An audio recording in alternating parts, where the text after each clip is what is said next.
Chancellor, Angela, once again I want to extend a very warm welcome to you and your team to Dublin. As we all know, we meet regularly at European Council meetings and EPP summits, but it was a really good opportunity for us to have a lengthy discussion one-to-one and also with our teams, which we haven't really had the chance to do since I was last in Berlin. And I know that the job of being Taoiseach is a really busy job, and every hour counts, and I can only imagine that being Chancellor of Germany must mean you're 7 times as busy I am. So I really appreciate that you've taken half a day out of your schedule to come here to Dublin and to talk to us at such an important time for the future of Ireland and the future of the European Union.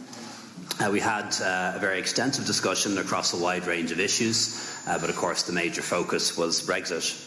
And the Chancellor has been a very strong ally of Ireland throughout these negotiations, and I'm really pleased to be able to restate our gratitude to her in person today. Before we formally met, we had an opportunity to meet with and hear directly from people for whom the border is a very real and live issue.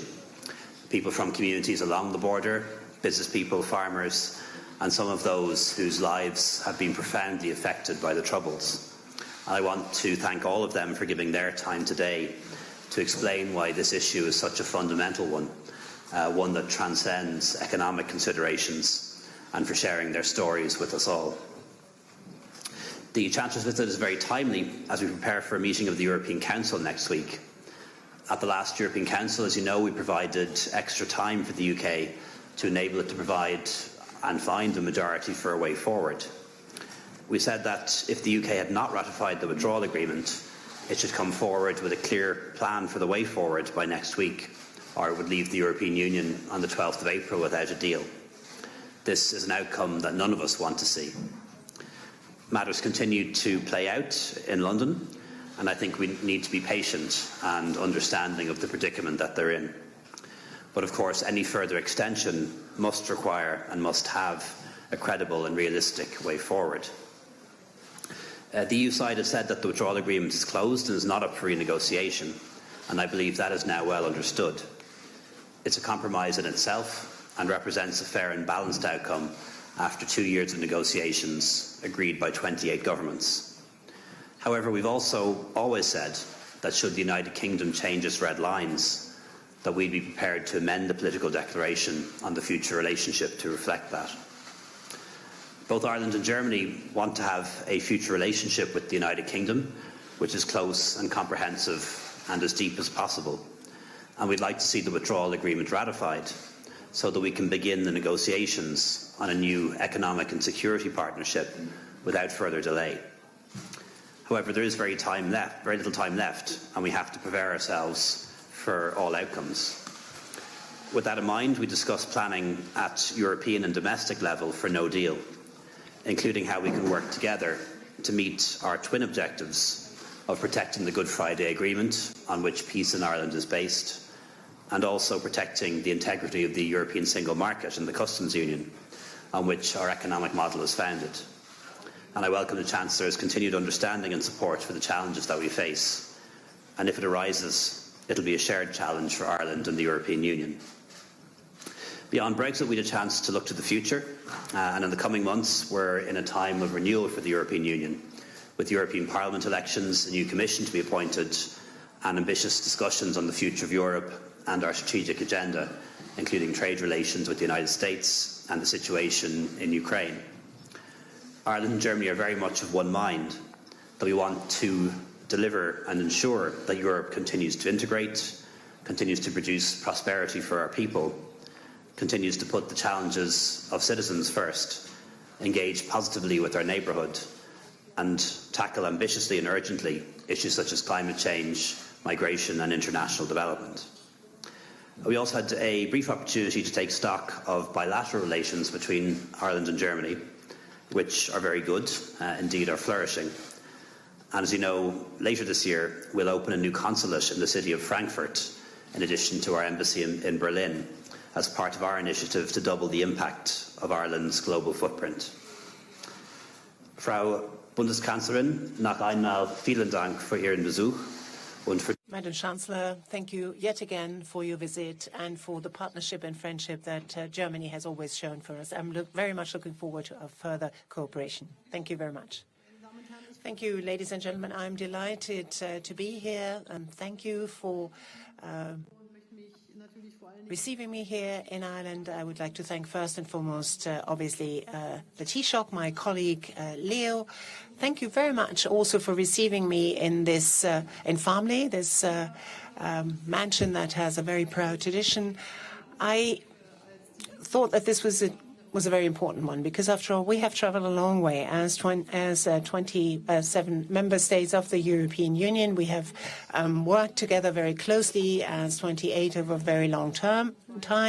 Now we have worked together as 27, and I wanted to demonstrate with my visit that even if we now head into a crucial phase when Britain is leaving the European Union, we want to continue to stand together as 27. We want to see each other's side. We want to understand the arguments of the other side. And Ireland is in a very special way affected by Britain leaving the European Union because, as the Taoiseach quite rightly said, both the Good Friday Agreement will have to continue to be implemented, and the integrity of the single market also needs to be ensured. So every step of the way we will stand together, we will walk together. So today was a very important experience for me, and thank you very much for making this possible, Taoiseach. People were invited to discuss with us in a very moving way what it means for their specific situation, for their specific life to live on both sides of what used to be the border. I personally come, after all, from a country that for many, many years was divided by a war. For 34 years, I lived behind the Iron Curtain. So I know only too well what it means once borders vanish, once walls fall, and that one needs to do everything in order to bring about a peaceful cooperation. After all, a heavy death toll has been taken here throughout the Troubles, and what I've heard here will encourage me further to explore for ways and means to continue to ensure this peaceful coexistence that you have worked for so hard.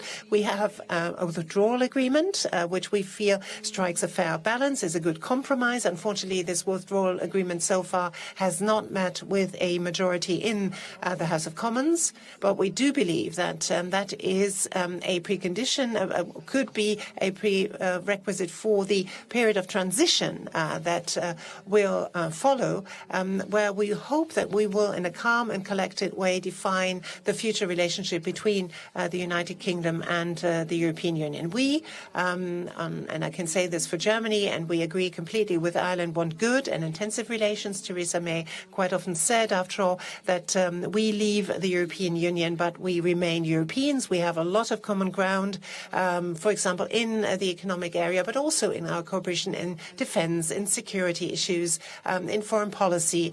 There is a lot of common ground there, and we wish to bring this to bear fully.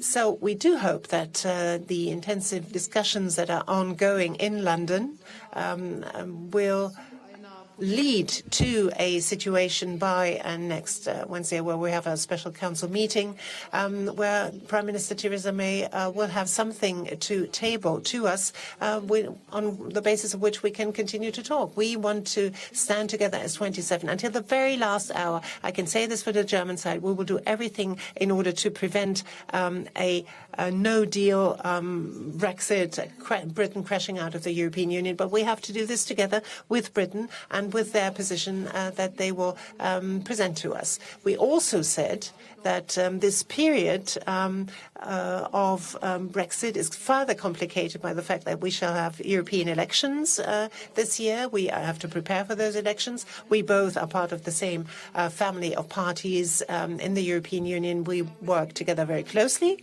We talked about bilateral relations, and here I can only confirm what the Taoiseach said previously. This is indeed an excellent relationship, a very deep one, productively, economically speaking, but also our civil societies have very close bonds. And this particularly difficult time that we live through, that you live through, what with Britain leaving the European Union, has, I think, elicited a lot of interest yet again, has fueled interest yet again in the German population to get to know Ireland even better. And I am confident that we are on a firm basis of further positive development bilaterally. The fact that you our establishing a new consulate in Frankfurt is, after all, a clear illustration of this.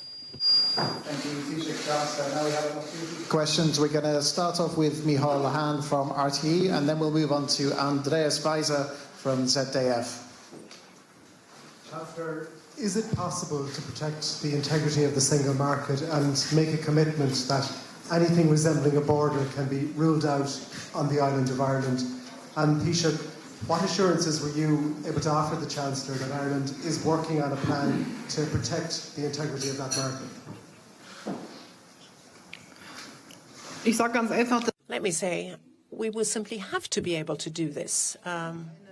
We have to be successful, and we hope for a solution that we can agree together with Britain, but we simply have to be successful. And I trust I've heard that you have the same saying to what we say in Germany, where there's a will, there's a way. And we're working on this.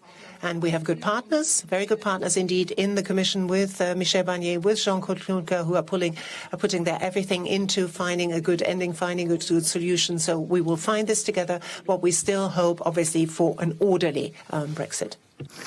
I was able to assure the Chancellor of our twin objectives. First, to protect the Good Friday Agreement and everything that flows from that, and also to uphold the integrity of the common market, the single market and the customs union, which is something that we want to do.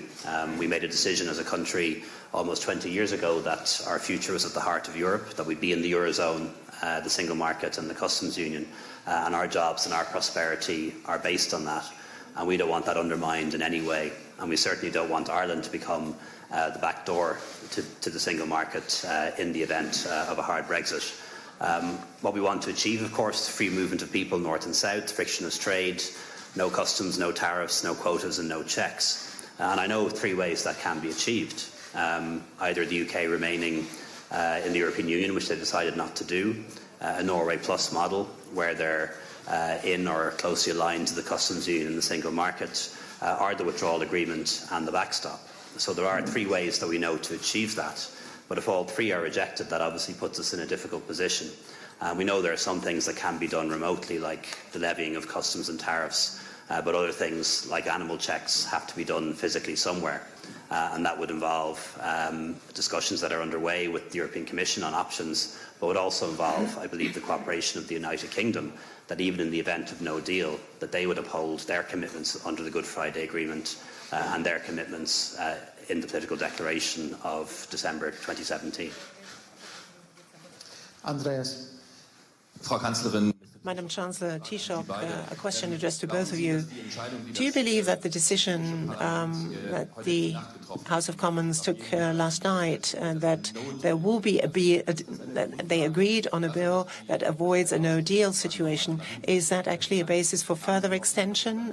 And do you hope that this will actually increase the hopes for a deal? Well, obviously, we're following events in Britain with great interest and what they're discussing there.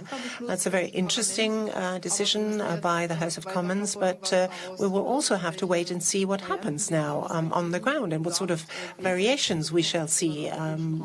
Next Wednesday, we shall have our European Council meeting, and we will see by then what the British Prime Minister will tell us. I can only say that, as I said, we're following this with great interest, and we hope that this will open up new possibilities of an orderly Brexit, of an orderly exit of Britain. I think the decision of the House of Commons on a number of occasions now to vote against a no-deal outcome, to say very clearly that they don't want to leave without a deal, is significant because Parliament is sovereign and Parliament expresses the will of the British people, which is that they don't want to leave without a deal. And I think that's significant, and I think that is very helpful and makes an orderly Brexit much more likely. The difficulty, though, that we have as heads of government in our respective countries and heads of government across 27 member states is that ultimately governments negotiate with governments. And we've seen the House of Commons examine 12 different options and reject them all. And there is a reason why we came up with the withdrawal agreement, and that's because we went through all those options as well over the past 2 years, and we came up with a withdrawal agreement, imperfect as it is. It is one that gives us what we need in the European Union and in Ireland and doesn't breach any of the Prime Minister's red lines in her Mansion House and Lancaster House speeches. So there is a reason why the withdrawal agreement with the Irish Protocol and the backstop was born. So I'd hope at a certain point the House of Commons might come around to that. Pat Leahy, Irish Times. Thank you. Chancellor, what will happen next week if the United Kingdom has not ratified the withdrawal agreement? And what conditions should be attached to an extension if that is what Mrs May asks for next week? And to the Taoiseach, if I may, you've consistently said that there are twin objectives to keep an open border and to protect the single market. But as of the end of next week, those two objectives may be in conflict with one another. Do you have a plan yet, just over a week away from the time that it may be required? Well, over the past few days, we have seen that there is quite a lot of movement. Even in the British internal debate, there was quite a lot of movement. So as of today, I am not in a position to answer speculative questions. It's an important message, as the Taoiseach has just outlined, that there is a vast majority in the House of Commons that wants to avoid a disorderly Brexit, sort of without a deal. And this is my starting point, and we have to wait and see what happens. We cannot speculate today. I think we need to respect the debates that are ongoing in Britain right now. Yeah, to be very, very frank, we have a clear plan. If the withdrawal agreement is ratified, we know exactly what we'll do, and we'll be in a transition phase, and we'll be beginning negotiations on the future relationship, and we know already what our priorities are, and that's where we want to get to. We know what we can do in the event of an extension. In the event of a no deal where the UK crashes out without an agreement, it's not possible, quite frankly, to have a clear plan because there are so many different contingencies and hypotheticals, and a lot of it will depend on what the UK decides to do, whether it'll still uphold its commitments under the Good Friday Agreement, whether it'll still uphold its commitments under the political declaration of 2017. So unfortunately, with so many unknowables, it's not possible to have a clear plan. But we are working on options and on contingencies, with always in mind those twin objectives.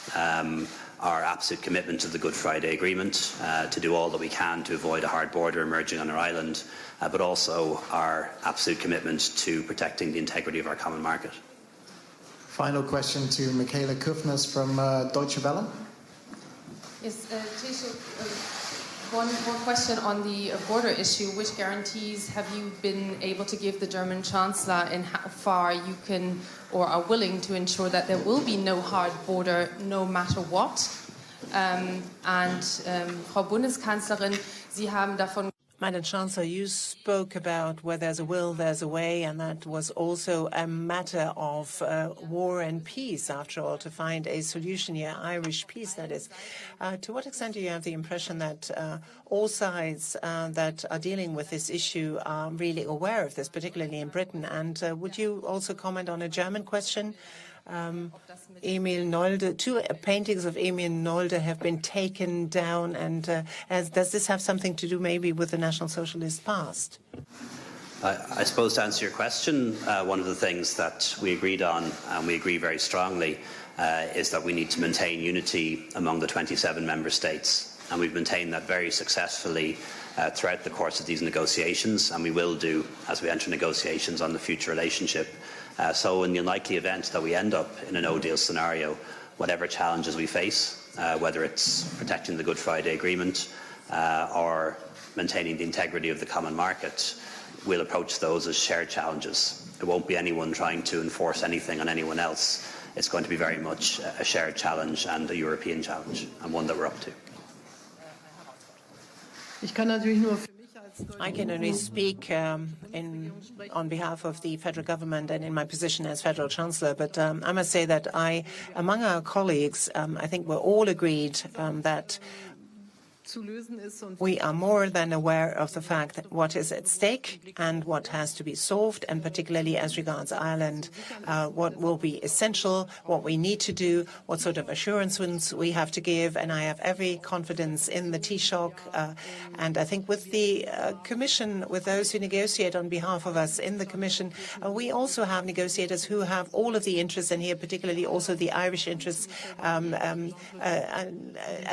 heart. And we have trust in Jean-Claude Juncker and Michel Barnier. So even if the situation is difficult, we will find a sensible solution. And we will, as regards the Nolde paintings, I can only say that the head of the Foundation of Prussian Culture, Mr. Palzinger, has asked me to hand over those two paintings, and it's, I think, a matter of course that I do this. And I think if such paintings are used and needed for an exhibition, obviously we will give them to the relevant authorities.